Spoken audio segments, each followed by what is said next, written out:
Welcome, fellow wine lovers. This is the Wine Ghost podcast. I'm Mate Vash, sommelier and seeker of hidden stories behind the wine labels. For wine tasting clips and video interviews with my guests, please look for the Wine Ghost on Instagram, Facebook, and YouTube. But now, please grab a glass and listen to how today's ghosts get out of the bottle.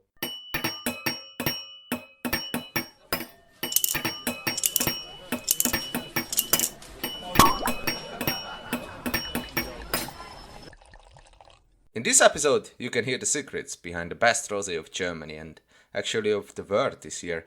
I spoke to Frank Dinter and Christian Braunewell from the Braunewell Dinter winery, Rheinhessen, Germany, about the origin story of that tasty wine ghost and the vision of making an age-worthy, international top-level rosé in Germany.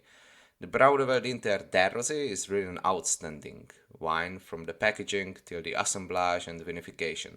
So the gentlemen reveal why the Pinot Noir, St. Laurent and Merlot cuvée works best for them, as well as explain the importance of barrel usage and spontaneous fermentation. Mr. Braunewell also exposes one of the great secrets of the world, how a rosé wine can be made. So stay tuned if that question still needs to be clearly answered in your book. As a personal note, I love every vintage of this rosé myself and happily recommend to any guest in the restaurant. If they are looking for an elegant, spicy and profound companion at the dinner table that helps them magnify the aromas through multiple courses. So please enjoy this episode and never resist a rosé. It might win your heart. Thanks for taking your time and welcome to the show. Thanks for being here, both of you. Thank you. Thanks for inviting us. Yeah, please, my pleasure. So I already see in the center the center of the conversation, the Der Rosé, which is actually just won the best rosé prize again, right? In Germany. Yes. And we win the best rosé in Germany, and for part in the last days we also wins the best international rosé. Yes. Nice. So congratulations. That's for the beginning. Yes. I want to say to the story. Yes. Mm-hmm. Okay. Please. Yes. The idea comes from I stay every year with my family in holiday in France, Provence, and we drink excellent rosé. And we wanted to do a new thing and of the rosé market in Germany. And our model was the French wines of the rosé of the Provence, which at that time were much stronger than the German one. And I asked myself why a powerful rosé in Germany is not possible, and talked to my friends Christian and Stefan. It is possible to make excellent rosé in Germany? And the friends say yes, it is. And so we decided to start the project Rosé, the best rosé of Germany. And then you succeeded. So yes. And when did the story start?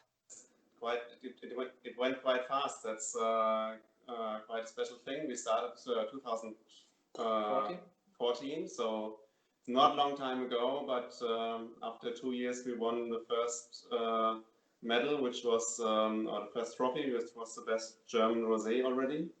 Mm-hmm. And now, after 6 years, this international championship. Yeah.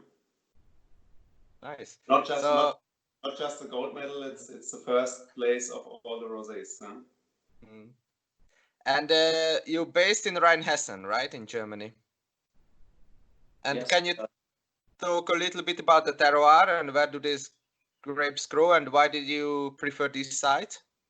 Yes, we stay in Rheinhessen, and at the beginning the project Rosé, it was very important that we say the grapes must come from us, and the vineyards are all situated in Essenheim, in the heart of Rheinhessen, and it's a cool climate site with massive limestone and marl soils, which minerality and deepness. Mm.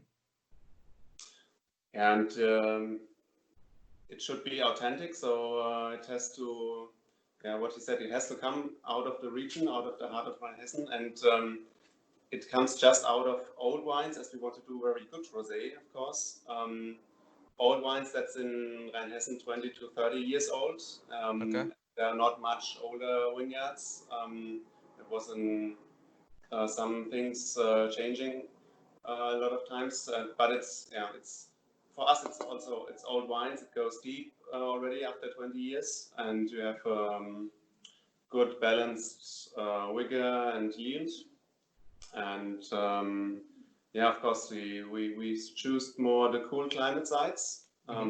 We are a cool climate region compared to France or Spain or Italy. We have also a bit hotter sites here, but also here in our region we choose the cooler sites to transport this idea of an authentic cool climate rosé.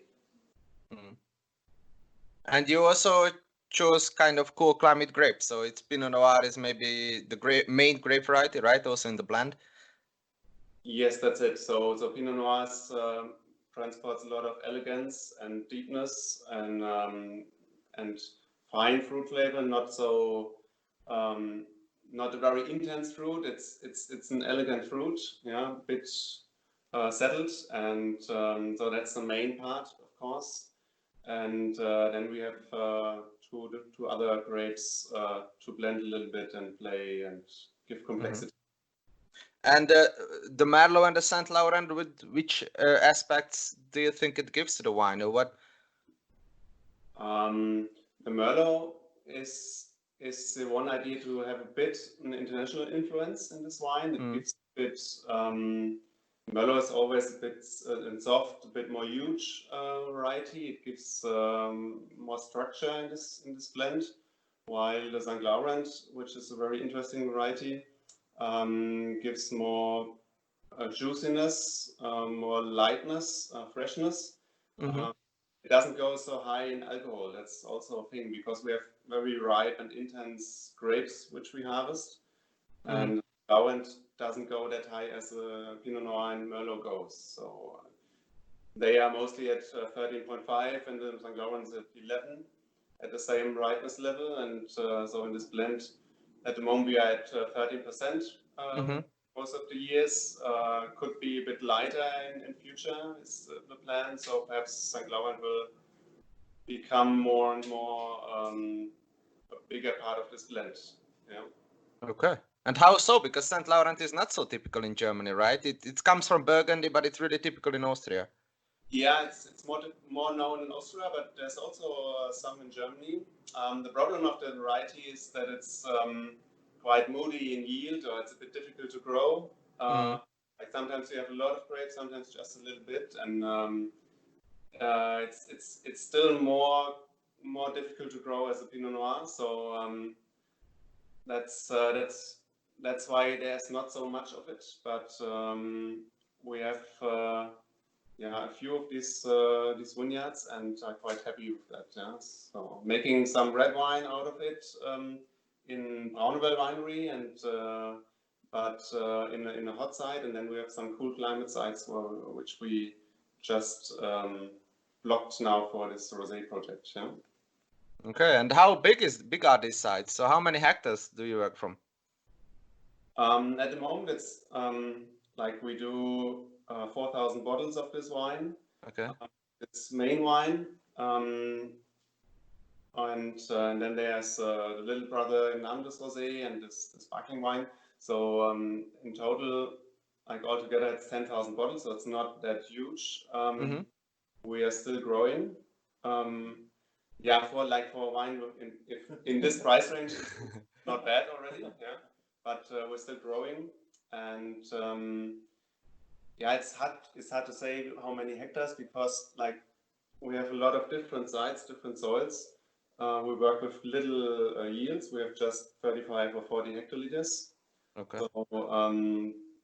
So for this 10,000 bottles, which is around 7.5 thousand liters, you need 2 hectares if you think just like this. We have like parts of this wines comes of vineyards where we do a saignée, so you can't really count. That's why. Okay. Yeah. Wines which are really inside here comes from like 7 hectares at the end. Yeah. But that's really low yield because it's like a Grosses Gewächs kind of yield, right? 10,000 bottles is okay. We started 2014 with 100 bottles, and we grow slowly. Mm-hmm. Yeah, but not with the quality, so it's No, like quality is the main thing is not to grow in too big steps that you still have the quality. Quality is the main focus. So we don't want to make like 100,000 bottles, but bad quality at the end. So it grows every year. We have take new vineyards into this project and more barrels and develop the story, develop our philosophy every year a little bit more, and works good. Nice. So if you could just talk a little bit about the portfolio and maybe the thinking behind these wines. So, like this, we started with two wines. That's Der Rosé, which is our ship. What was the idea why Frank asked us to do that? Thank you. So to make a high-end rosé wine in Germany, which is can play a big role in the international rosé market, in the high-quality rosé market. And then we said, okay, we need something beside, which is a bit easier to drink, a bit lighter in style, lower alcohol, bit So and also to get into restaurants by glass. Not every restaurant sell their rosé by glass as you do. So that's quite special in this price range, I think. So we have something below, which is still our philosophy. So Namen des Rosé, the second wine of us, is still developed in old wooden barrels. It's still spontaneous fermentation. It's still the blend with a lot of Pinot Noir. And then, there was always the idea to make a sparkling wine. So that's why we have this bottle. Yeah. But the name of in the name of Rosé is an excellence to the Braunewell Dinter wines. It transports our philosophy from a high quality rosé and we are wine and mostly local grape varieties like Pinot.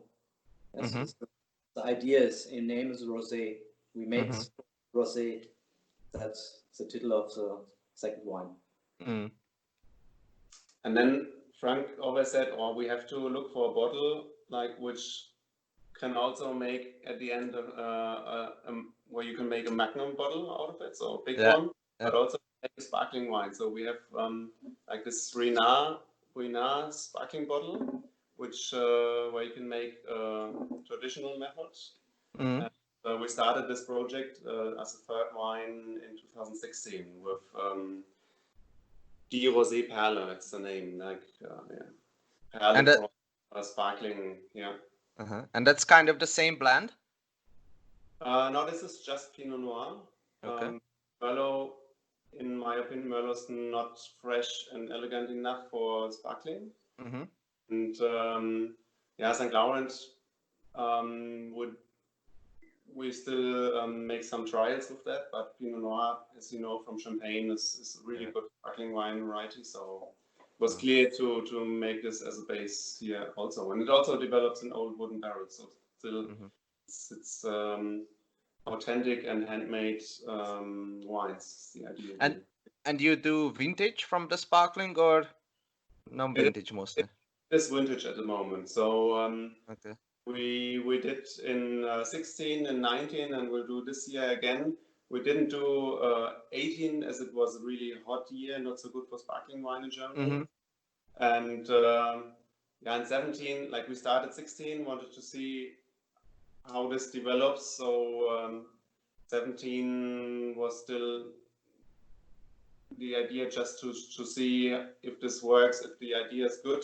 So we tasted the Pinot in 17 and said, we want to do more, but then 18 came and wasn't a good sparkling wine here, so now we do it every year, I think. Okay. And how long is the lease contract on these wines? Like the sparkling? With the sparkling or with all the wines, they all stay on lease as long as we can. So like der Rosé and the Nams Rosé, they are bottled in April, so they just come out of the barrels 2 weeks before, and sometimes in May, so it just comes out just before the filling, while the sparkling wine is on the lease as a wine for nearly a year. So we bottled this for second fermentation in July, and then so it was July 17, and then it stays now for 3 years in the bottle. 1 year in the barrel before, so it has 4 years lease already, and still like we still bring just little amounts and want to keep this a bit longer as a good champagne. Yeah. And what about the liquid expression? You aim for Bru or Brut Natur or? It's Brut, yeah. It has Brut. 6 grams. Okay. So it has 4 grams actually. This is current dégorgement. So it's extra Brut if you want to, but it's not the main. I just have to. I can show you the bottle. I think you know. It's extra Brut actually on the label. Also. So it has 4 grams, but it wasn't idea to make it. It has to taste good, you know. So yeah, that's the main thing. So you could do it with 0 grams, but then it's really hard. Yeah, it has good acidity. It's very fresh. And what was the thinking about this label? Because it's also very outstanding, the bottle. Like a lot of people don't really realize it, that it's a Champagne House Ruinart, or it's a similar bottle. But what was the thinking about this hanging etiquette or hanging label? Oh, I'm sorry to interrupt your immersed concentration, but at this point you might want to check out the unique packaging of this tasty wine ghost on video, as I also uploaded a shorter version of our video call to the Wine Ghost YouTube channel, so you can also see how Frank and Christian are enjoying their precious drops while we are talking. But let's get back to the show now. It was an idea, and we think that is new. It's different to other wine makers, and we think it, and we think with our name we make BD, and here's not only the smile of. Yeah, sure. So that's just if you make it like this, it can fall down, and you see this smiling. Yeah, like the people should smile if they drink our wine. Yeah. And on the other hand, it's all handmade. Yeah, it's like it's a natural thing where we fix it, and it's all handmade, even in the bottling. Same thing as before when we go out in the vineyard, we also do everything manual, so all by hand, like taking out grapes, taking out the leaves, picking the grapes by hand, of course, and we wanted to finish this in the packaging. To give this love also to the consumer, yeah, by making this by hand also. Yeah, really outstanding. And also what I think about this wine is really outstanding, that a lot of people don't really realize, or sometimes I also say to the guests that, okay, maybe you can close your eyes and try this wine, also maybe a little bit warmer, and then they maybe think it's a red wine. Because this wine almost has tannins and so dense, and so I think it's a very universal wine. Also a real food wine. It has some spiciness, had some tannins, some alcohol, so it's not a really like a terrace rosé, which a lot of wine. Our wine is not a summer rosé.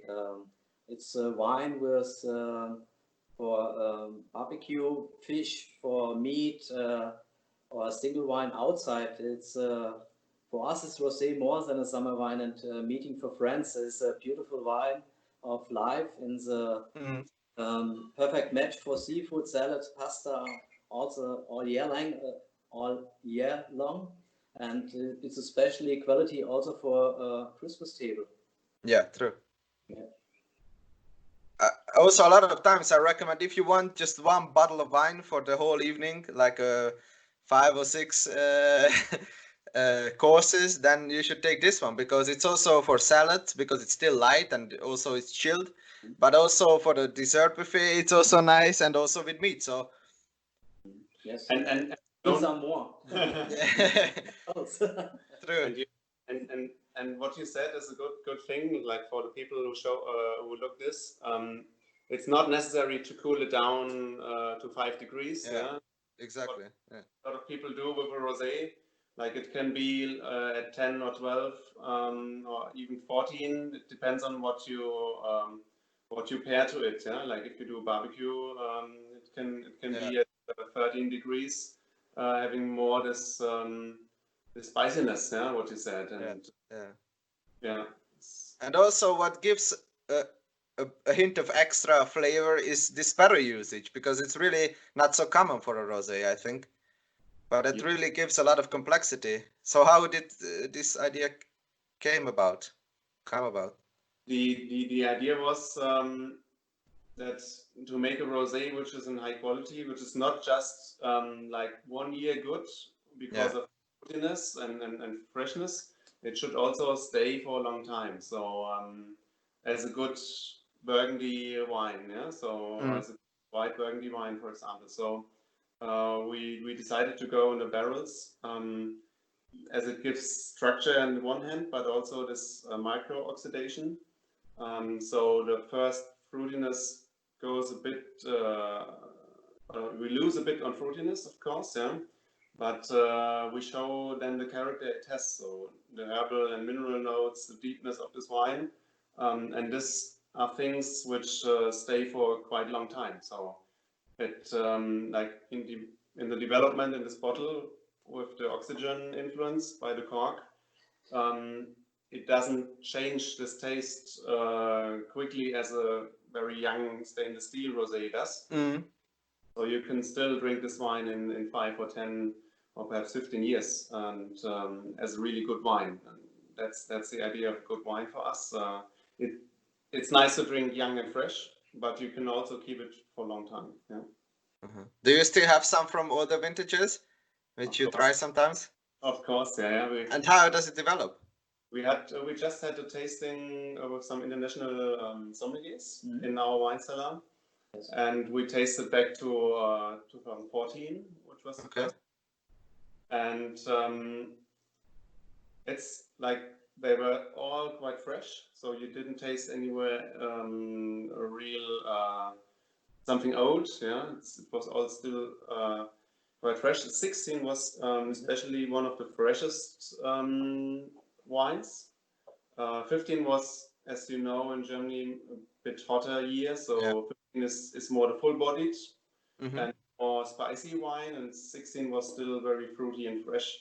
It's a bit more the mineral wine. 16, for 16 we became the international gold medal for best rosé international.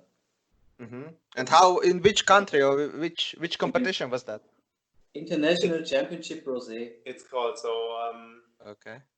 And what is maybe the difference between Im Namen des Rosé and their rosé in terms of winemaking?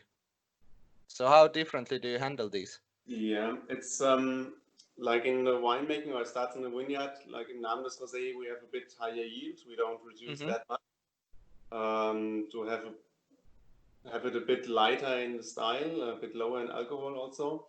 And we go more in old wooden barrels, so we don't have this this intense wood influence in times of structure or like woody taste a little bit.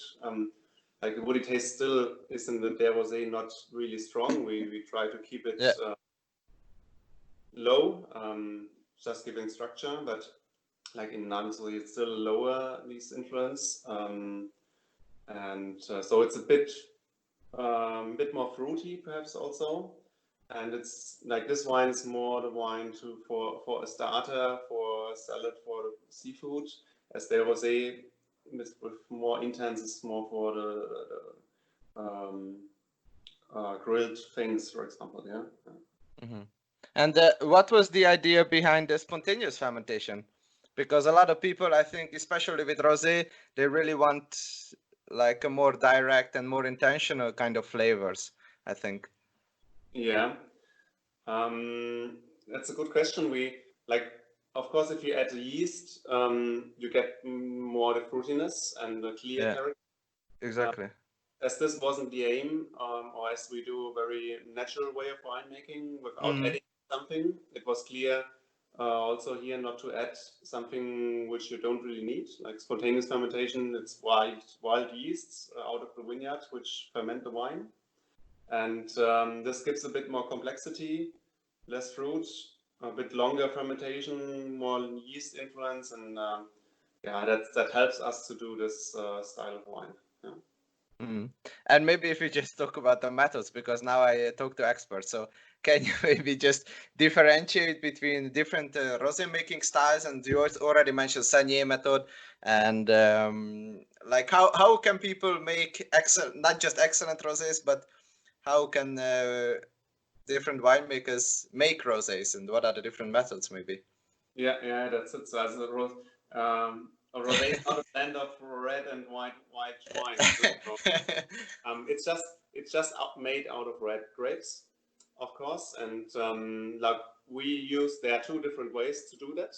We do both here in this wine. We have like a very old Pinot Noir vineyard where we pick the grapes all the grapes out of this vineyard for the rosé. So we pick them by hand. We press a little bit and let the juice having some skin contact with the grapes to get out color and flavor out of the skins.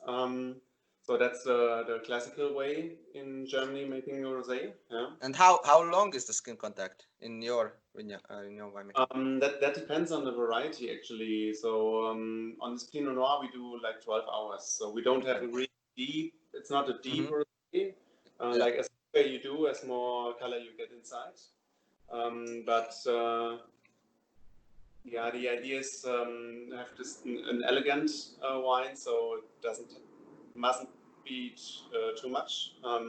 Because yeah, the second way of making rosé is making the Saignée method. So you have a tank or a bin of red wine grapes, and you take out some juice before it starts to ferment.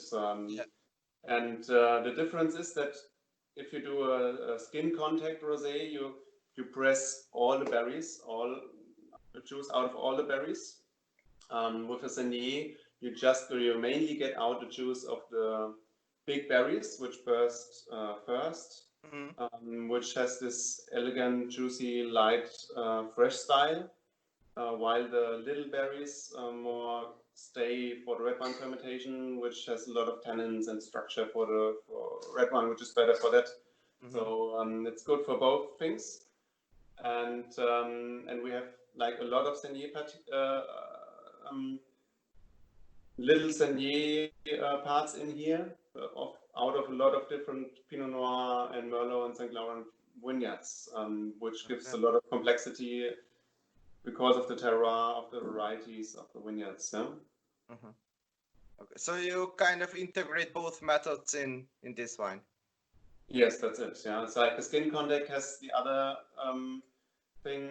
It gives more deepness, more minerality. So we need both to get this complexity in the wine. And the skin contact you make also with Pinot Noir and with Merlot and with Saint Laurent, or only with Pinot Noir? We do this just with Pinot Noir and sometimes with St. Laurent. Depends on the year. Yeah. Okay. So thanks for clearing this out, because a lot of people are a bit confused about rosé making. So maybe just about the future. So what are your plans also in terms of marketing and maybe wine styles?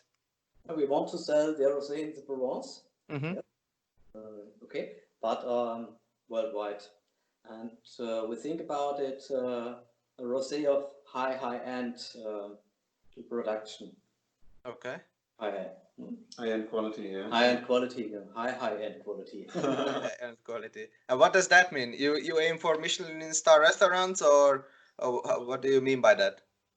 Yes, we look for partnership in hotels, in restaurants, and cool stores. That's the way of the marketing and the sale that we make. And you want to stay only with rosés, or you want to make also red wines later, maybe? No, Braunewell Dinter makes only rosé. We can only rosé. The king of the rosé. Yeah. That's the aim. Okay. That's it. That's it. Okay. And do you still look for maybe inspiration in Provence, or kind of, do you have any other favorites which you admire, maybe?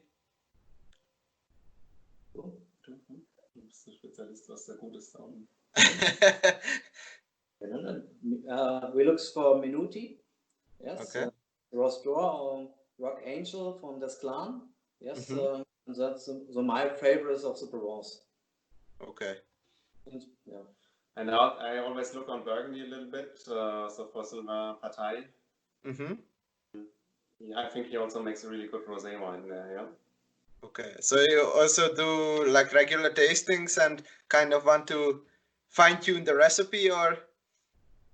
Yeah, it's always good to know where you stand, of course, and what you perhaps can make better, or not. Like we tasted a lot last years, and we're really happy. And now we taste a lot of sparkling wine at the moment.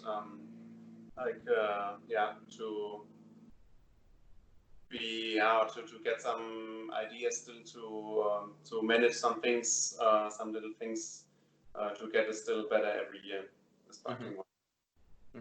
And also a future plan, perhaps what we can say is like, even if we won already all the competitions you can win with this wine, there's the idea to do still one more step above. So like growing every year, having more barrels, more possibilities to look which vineyard is the really best one, which barrel is the best one. There's the idea to do still more perfect blend and making something above this wine in future. Yeah. Okay. So best rosé of the universe. Yes. Yeah. It's quite controversial wine style. I think a lot of people say, "Oh, I'm not a rosé drinker," or "I love rosé. I drink only rosé." So how would you maybe convince someone to have more enthusiasm for rosés, or why should they try or go for this style of wine, or why do you think it's maybe a confusing wine style? Yeah, it is really special. Yeah, of course. Like as you said, it's hard to say. Yeah, there's one rosé drinker. Like most of the drinkers think on an easy drinking, light style, fresh fruity one, of course. Yeah, but like you have plenty of them in the world, in every region, and it's not really that interesting making again one more of this style of wine. Our aim was to do something different, which can age, as we said, and like we wanted to reach also people who love food and good wine, so making a pair with food and wine, something which is good for that, and also rosé which you can drink in winter time or in 5 years, and which is still interesting then. So that's a different thing. So people who like aging of wines also like to have a rosé in the winter, like to have a rosé in summer with grilled meat, where you normally take a red wine, but you can also take this rosé. Yeah. So kind of expanding the definition of rosé. Yes. Yes, of course. Yes. And we win every year more friends for rosé. Yes. People who before didn't drink rosé, like red wine or drank heavy white wine or something, but not rosé, and now they but I think it's a good tactic to go for high-end restaurants, because I think sommeliers could really help with the special wine pairings, for example, with your food and also maybe with local food. But also, it's really, I think, if it's a food wine and doesn't just stand alone in the supermarket for €4 and okay, drink it on the terrace in 30 degrees, but it needs also some high-end food, I think. So I think that's a good tactic. No, it's impossible, and that we only mix wine of high end, and so it's the right way for us. What do you pair with this wine in your restaurant? I would actually always go for, because I think it's surprising with some pork meat, for example, but also with some heavier sauces. So I think a sauce is always a defining factor on a plate. But I think also with sauce béarnaise, I think it pairs really well with some creamy stuff, or some also with some kräuter, it's some spiciness or some herbs, because I think it needs some special component or some special spiciness which matches with this kind of fruity flavors and with these ripe tannins, but also quite refreshing acidity which cuts through the fat. So I would say it's a really good combination with kind of meat, so you have some protein but also some fat and some herby notes. So I think that's a perfect combination with that. Yeah, that's cool. Yeah, because it's intense, and then yeah, goes a bit like the mineral components comes a bit more out of the wine. Then if you have something intense beside, exactly. Takes that. Yeah. And also because it's very dry, but it doesn't really taste dry because it's very ripe, and also a certain point alcohol. Okay? Yeah, certain. So it's quite ripe flavors, quite dry, but still it doesn't dry your mouth out. So it's not so acidic. So it's a good have a nice. It's well balanced wine now. Thank you. Yeah. So would you like to add something more? Maybe some secret tips or secret plans for the future, or? That's a good question. No, I think we we are quite happy at the moment, of this development last years, and we will continue the story. So we will do this wine above, show what you still can do, and perhaps we go to a bit more freshness, as I said, with a bit more St. Laurent here. On the other hand, and will be like we don't stop to develop our idea. That's the main thing. So not just making the next 20 years the same thing. Yeah. It all changes every time, and but we're really happy as it goes at the moment. Huh? Yes. Yeah. And since your production is quite limited, where can people get your wines outside restaurants?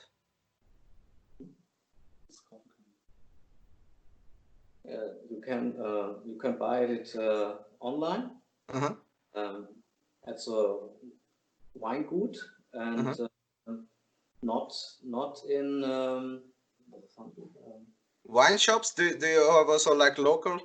No, local, not supermarket, not supermarket. No, restaurant, hotel, and stores. We are and hotspots for sale. But then go for the website. That's the same choice.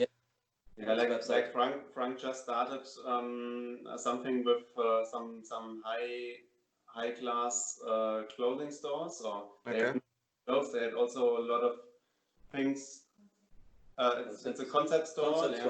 Concept stores with like high quality products, and like we are beside champagne wine which you get there. We are the only wine you get in this store, and or golf courses where you can play golf, some things like that. So we don't go the classical way of selling this wine. We look for hotspot markets for high quality products. Yeah. Okay, so thank you very much. I'm looking forward to try the sparkling as well in the future, because I haven't tried it yet, unfortunately. So thank you very much for the time, and thank you. Yeah. Have a good time. Yeah, you too. And cheers. Thank you. Ciao. Did you like this episode and want to hear more? Would you recommend me a new guest or just want to get in contact? Then please leave your rating on iTunes under the channel or send me an email to the email address in the description or contact me in the Wine Ghosts Instagram or Facebook site. See you next week and keep on enjoying the ghosts.